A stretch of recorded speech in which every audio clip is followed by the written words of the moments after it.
Boa noite a todas. Boa noite a todas. Agora deu para ouvir.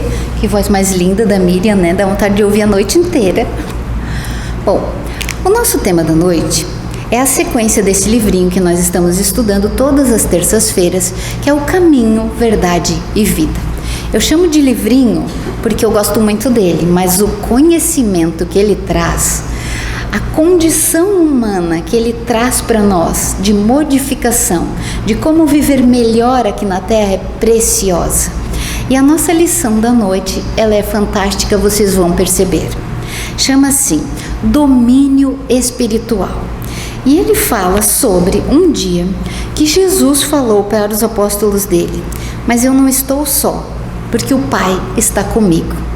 Ele deu uma lição para os discípulos que fica para nós uma lição incrível e muito, muito esclarecedora, falando que tudo está certo nas nossas vidas. Desde que nós nos tornamos espíritas, desde a primeira palestra que assistimos aqui ou em outra casa, desde o primeiro ensinamento espírita, nós aprendemos que tudo está certo nas nossas vidas e que nós somos herdeiros das nossas próprias ações. Lembram disso? Faz assim para mim, para eu ver se vocês estão acompanhando. Desde a primeira, mesmo que a gente não tenha aprendido nada a mais, isso a gente aprendeu. Os nossos sofrimentos, as nossas alegrias, tudo nós merecemos porque nós já fizemos em outra vida. Então, se nascemos lindos, com condição boa, com filhos adoráveis, com um bom trabalho, gostando da vida, nós somos herdeiros das nossas ações. Quer dizer que fizemos boas coisas e merecemos boas coisas agora.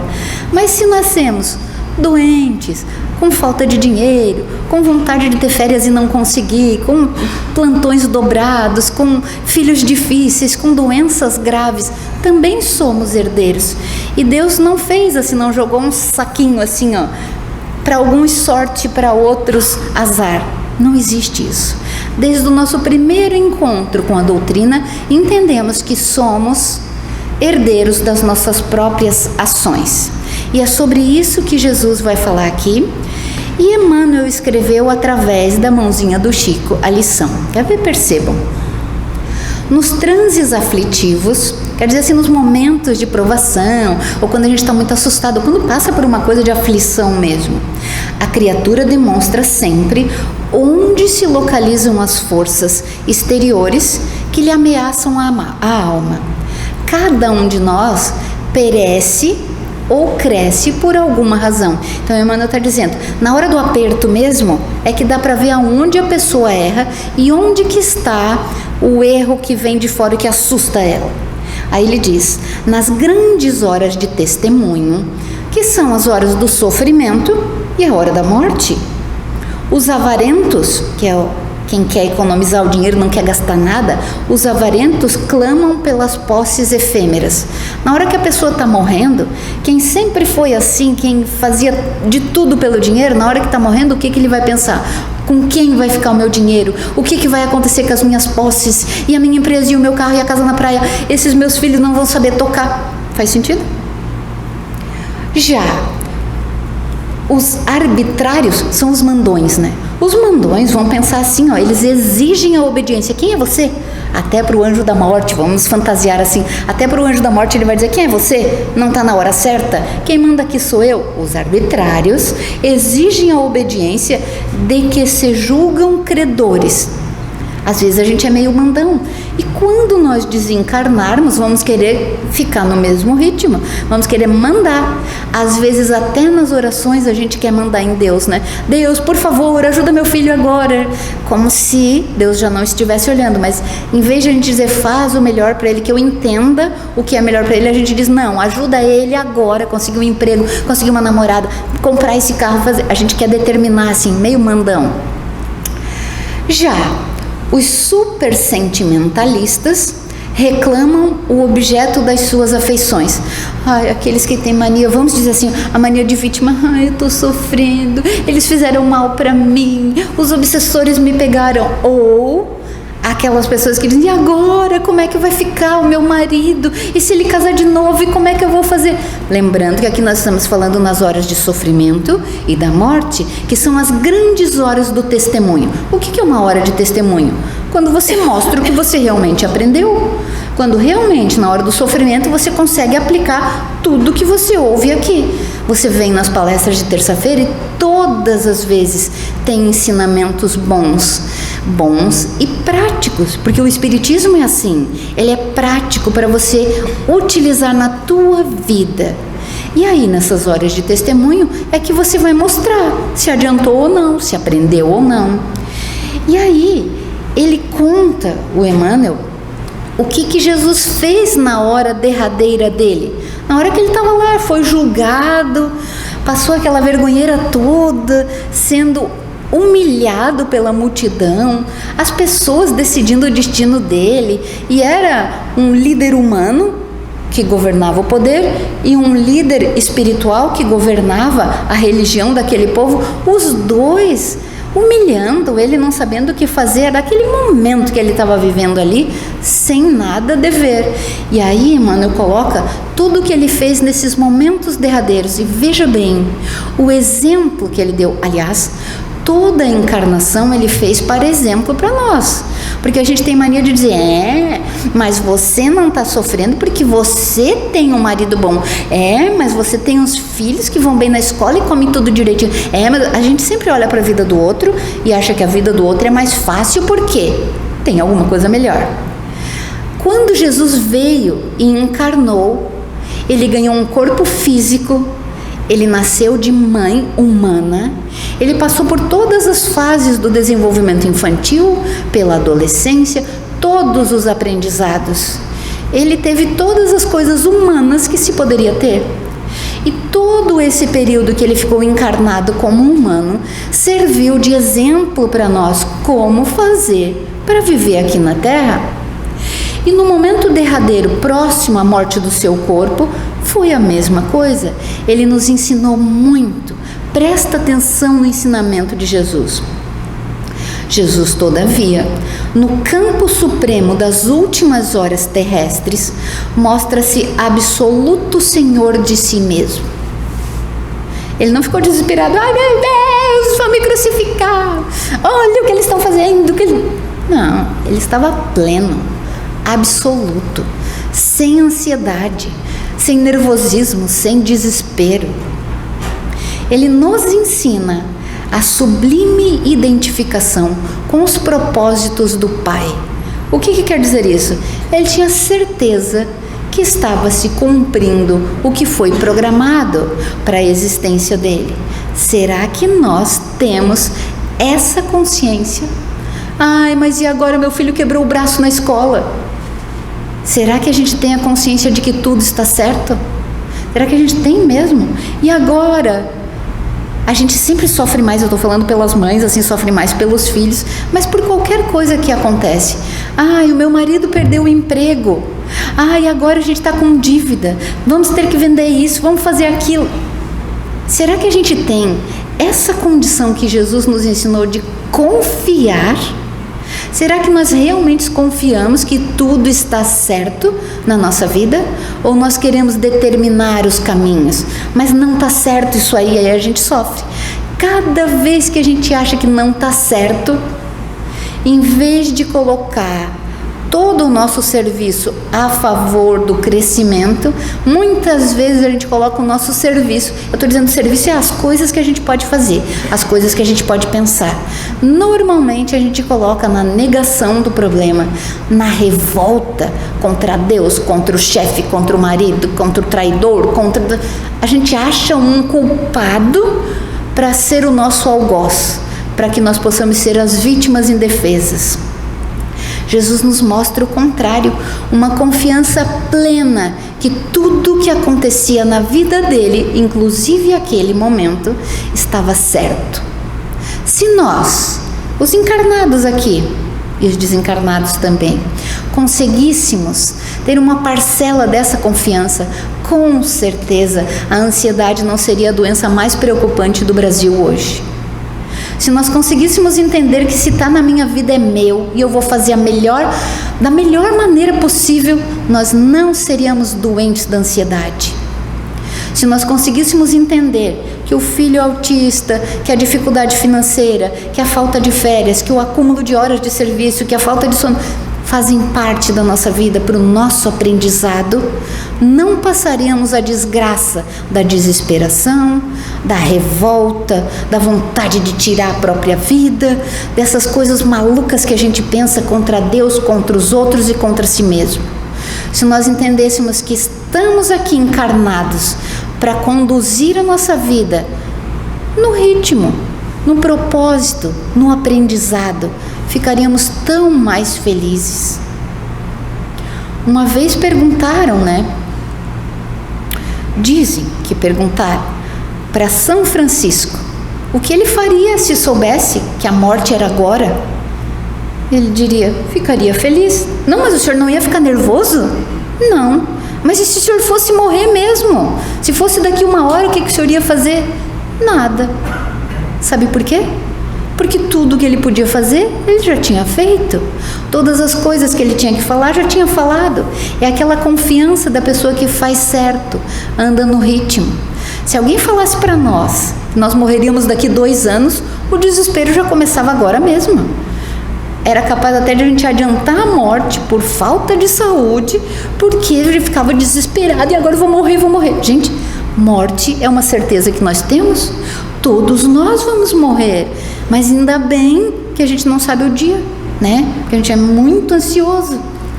E o exemplo que Jesus nos deu é: confia, criatura, tudo está certo. Jesus não fechou o olho, ele se enganou quando me mandou esse vizinho insuportável. Ou ele não se enganou quando mandou aquela doença no teu joelho. Algo te ensina. As dores, os sofrimentos são professores para você. Eles não estão ditando para você o sofrimento, agora vai sofrer. Não é isso. Não tem ninguém que fica feliz com o sofrimento do outro. Ninguém elevado, ninguém mais evoluído fica feliz com o sofrimento dos outros. Para de ser infantil, para de pensar que eu nasci para sofrer. Não, ninguém nasceu para sofrer. Você nasceu para aprender. Agora, se você não quer aprender, quer ficar revoltado, quer achar culpados para todas as coisas, você vai sofrer, não tem outro caminho. É isso que vai acontecer. Se você quer se preocupar com as coisas do mês que vem, do outro mês, do outro ano, você vai sofrer, você vai ficar com ansiedade, não vai viver o bom que tem agora, vai ficar ruim. Mas ele está pensando, às vezes a pessoa está calada lá, eu vejo isso lá na farmácia, a pessoa está calada lá no outro lado, aquele ele já fica pensando, o que será que eu fiz para ele? Está calado, não falou comigo hoje, mal olhou para mim, não falou bom dia. A cabeça da gente já vai criando coisas, quando você vai ver, a pessoa estava só com dor de cabeça. A gente cria sofrimentos para quê? Porque nós somos assim. Então aprenda. Jesus estava naturalmente ligado às mais diversas forças no dia do Calvário dele. Quando ele foi crucificado, aquela loucura toda que foi, claro que ele estava ligado a várias forças e ele não se prendeu a nenhuma delas. Quer ver? Ele atendia ao governo humano lealmente, ele cumpria todas as normas, mas Pilatos não causava medo a ele. Pode lembrar, a gente lembra daquela ceninha, foi uma coisa horrorosa, Ele não se sentiu constrangido, ele não teve medo de Pilatos, ele conversou. Ele sabia que era um processo, uma parte do processo que ele estava passando. Ele respeitava toda a lei de Moisés, que era da religião dele. Ele respeitava Moisés, mas no entanto Caifás, que era o governador da religião dele, que era a pessoa, o responsável pela religião dele daquela época, Caifás não o impressionou. Ele tinha aquele discernimento, aquela serenidade, aquela harmonia, que mesmo no dia do Calvário ele ficou imperturbável. Ele amava enternecidamente os discípulos. Contudo, as razões afetivas não lhe dominavam o coração. Sabe o que isso quer dizer? Ele sabia que os discípulos iriam sofrer com a partida dele. Ele sabia as dores que eles iriam enfrentar, mas nem por isso ele ficou, ai meu Deus, e agora o que vai ser deles? Ele sabia que fazia parte do processo de crescimento de cada um deles. E isso está longe de dizer, mas tinha o coração duro feito uma pedra. Não, ele tinha o coração confiante que todas as coisas que acontecem para cada um de nós estão certas. Ele cultivava com admirável devotamento o seu trabalho de instruir, porque desde sempre o que ele fez foi instruir, socorrer, ensinar, curar, consolar. No entanto, a possibilidade de permanecer encarnado, não lhe seduz o espírito. Ele não disse em nenhum momento, ai pai, me deixa aqui mais um pouco que eles não aprenderam. Ele sabia do processo. Ele confiava no processo. Ele confiava que tudo estava certo. O ato de Judas, pense você, se alguém te traísse, tu acha que tu ia ficar tranquilo como Jesus ficou? O ato de Judas não lhe arranca maldições. Ele jamais pensou maldito. Ele jamais teve um pensamento contra Judas ou contra a atitude dele. Ele teve piedade do amigo que foi fraco. Ele teve piedade de, num momento de desespero, o outro calar. Assim com Judas, como com Simão Pedro, assim como tantos outros. Você teria essa coragem de entender tudo está certo? Aquela pessoa encarnada ali foi o motivo agora do teu sofrimento, mas ele foi somente uma pessoa, somente o encarregado de... A gente não consegue entender assim. Alguém bate no nosso carro e vai embora. A gente diz, olha, fugiu, sem vergonha, não está cumprindo com as obrigações. Gente, se você não tivesse que passar por um susto, um aprendizado, uma lição, não seria no teu carro, seria no do lado, no de trás. Eu falo isso com propriedade, tá? Porque já bateram no meu carro várias vezes. Aprendizados pra gente, quer dizer que eu aprendi? Não aprendi no primeiro, porque eu falei maldito, sim. Não aprendi no segundo, porque eu fui atrás do infeliz, não consegui nada, mas fui. No terceiro, assim tem uma lista de quase 12 vezes. Assim, pense na tua vida, o que te acontece com certa frequência? Você está aprendendo? Ou você bota aquele dedo acusador por causa dele, foi ele, sem vergonha, né? Desse jeito você não vai aprender, vai passar de novo. Tomara que na próxima vez você passe melhor do que eu estou passando com os meus carros. Gente, aí pensei, vou fazer um seguro, mas um seguro bom, que cubra tudo. Aconteceu tudo de novo. Enfim, como vocês podem imaginar, não tem ido muito bem nas minhas provas. Mas a gente tem vários tipos de provas. Pense na tua vida. Jesus deixou o exemplo e você precisa seguir. Se você quer ser mais feliz, você precisa seguir. Olha o que mais. A ingratidão dos beneficiados não lhe provocou o desespero. Gente, quanta gente ele tinha ajudado a andar, ajudado a enxergar, ajudado os filhos com problema. Ele tinha ajudado aquela multidão toda. Quando chegou nessa hora do momento, a própria multidão que ele ajudou, ou ficavam calados lá com medo, não fizeram nada, ou acusavam ele, crucifica-o. Tu acha que ele não lembrava do que ele tinha feito?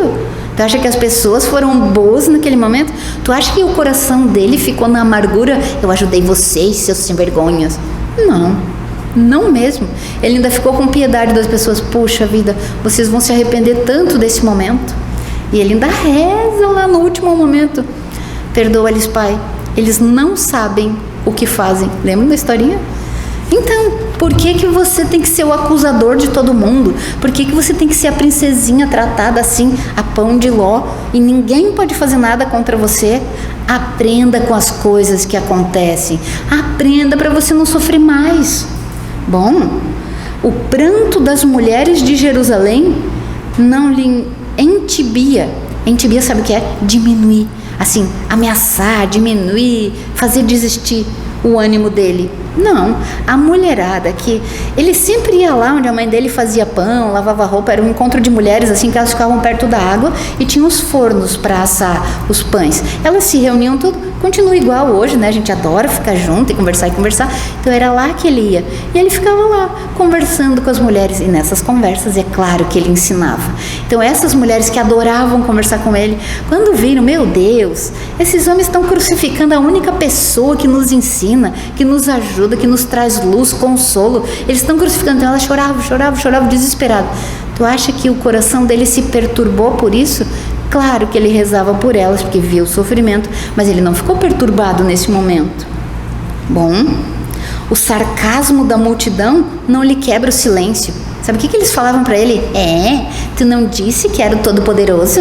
Que teu pai podia vir aqui te tirar? Diz para ele agora.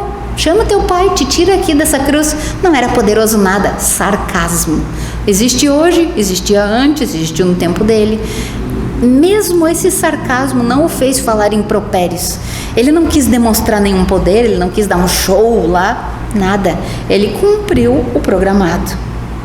Suspenso no madeiro, quando ele foi erguido lá na cruz, né? Ele roga desculpas para a ignorância do povo. Foi isso que ele fez. A sua lição de domínio, não era domínio dele mesmo, era domínio espiritual, ele inteiro. A sua lição de domínio espiritual é profunda e imperecível. Nos transes mais escabrosos da vida, de consciência tranquila, elevada à divina justiça e de coração fiel, dirigido pela divina vontade. Gente, o momento dele foi o pior. A morte escolhida para ele foi a pior de todas, para que servisse de exemplo. É claro que ele iria escolher a pior e que desse maior impacto, para que nós vejamos, se te acontece algo, permaneça sereno. Você sabe que nada vai acontecer sem estar no teu programa. Não acontece por acaso, não existe sorte, não existe azar, não existe, ai, meu anjo deu uma piscadinha e eu acabei morrendo. Não existe isso. Tudo está certo, confia e aprende. Também não adianta só confiar, vou confiar aqui, vou esperar, né? Não, faça a tua parte, faça todo o melhor que você puder, mas não te desespera, porque para nós vai acontecer muita coisa, ninguém sabe. Como dizem, né? Ninguém sabe o dia de amanhã. Não sabe mesmo, que bom, porque a gente é tão ansioso que a gente já quer saber o de amanhã, o de depois de amanhã, o de depois. Então vá com calma, entenda, tá na tua vida, é teu. Imagina uma loja muito cheia, e todo mundo tentando ser atendido. Vira uma loucura, um estresse para todos os lados. Para quem está atendendo, para quem está esperando ser atendido. O que acontece quando eles colocam uma senha? O coração tranquiliza, não é assim? Porque tu sabe que foi por ordem de chegada que as pessoas pegaram senha e é na ordem de atendimento da chegada que você vai ser atendido, não é? Às vezes demora para ser atendido, mas o teu coração está livre, está solto, porque sabe que você vai ser atendido na hora certa e que ninguém vai passar na tua frente. Então faça isso. Lembre-se, a senha divina, ela já foi distribuída para todo mundo. Você vai ser atendido. As coisas vão acontecer conforme tem que acontecer. Se você ficar livre, coração leve, estiver bem, as coisas acontecem, você aprende, você tem uma reencarnação produtiva, você vive melhor, sem desespero, sem ataques, sem ansiedades malucas, sem doenças, e você vai viver bem melhor. Esse é o exemplo da nossa noite, e é isso que eu desejo para nós aqui encarnados, para você na internet, para você que está vendo agora e para vocês desencarnados também, que já passaram por aqui e vão voltar para cá, que a gente saiba esperar e confiar. Que assim seja.